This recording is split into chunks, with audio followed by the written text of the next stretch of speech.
Third graders. So I left you hanging. I'm good at that, huh? And Winn Dixie is lost.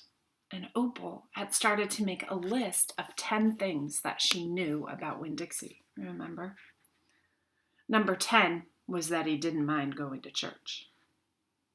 I kept on going over the list in my head. I had memorized it the same way that I memorized 10 things about my mama. I memorized it so if I didn't find him, I would have some part of him to hold on to. But at the same time, I thought of something I had never thought of before. And that was that a list of things couldn't even begin to show somebody what the real Dixie was. Just like a list of 10 things could never get me to know my mama. And thinking about that made me cry even more. Me and the preacher looked for a long time. And finally he said, "We have to quit." "But Daddy," I said, "Winn Dixie's out there somewhere. We can't leave him." "Opal," the preacher said, "we have looked, and there's only so much looking we can do." "I can't believe you're going to give up," I told him. "India, Opal," the preacher said, rubbing his nose, "don't argue with me." I stood and I stared at him. The rain had let up some. It was mostly a drizzle now.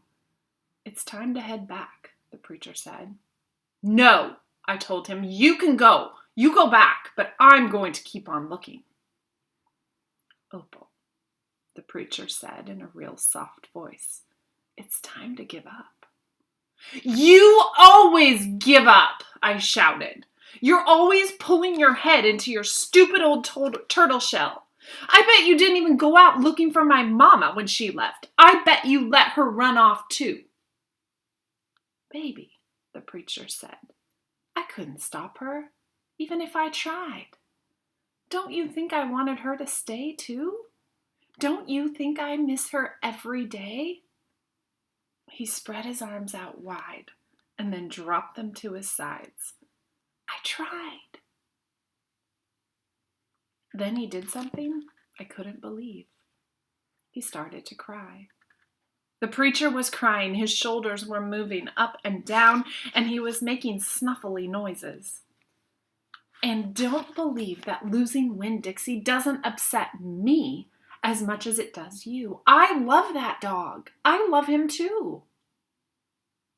"Daddy," I said. I went and wrapped my arms around his waist. He was crying so hard, he was shaking. "It's all right," I told him. "It's okay." "Shh," I said to him like he was a scared little kid. "Everything will be okay."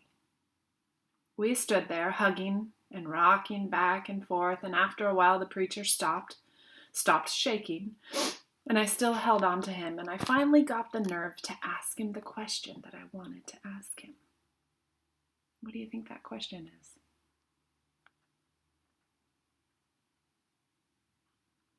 "Daddy, do you think she's ever going to come back?" I whispered. "No," the preacher said. "No, I do not. I've hoped and prayed and dreamed about it for years, but I don't think she'll ever come back. Gloria says that you can't hold on to anything, that you can only love what you've got while you've got it." "She's right," the preacher said. "Gloria Dump is right." "I'm not ready to let Winn Dixie go," I said. I had forgotten about him for a minute with that thinking about my mama and all. "We'll keep looking," said the preacher. "The two of us will keep looking for him, but do you know what? I just realized something, India Opal. When I told you your mama took everything with her, I forgot one thing, one very important thing that she left behind." "What?" I asked. "You," he said. "Thank God your mama left you." And he hugged me even tighter. "I'm glad I've got you too," I told him, and I meant it. I took a hold of his hand, and we started walking back into town, calling and whistling for Winn Dixie. the whole way. What do you think is going to happen? We'll find out next time.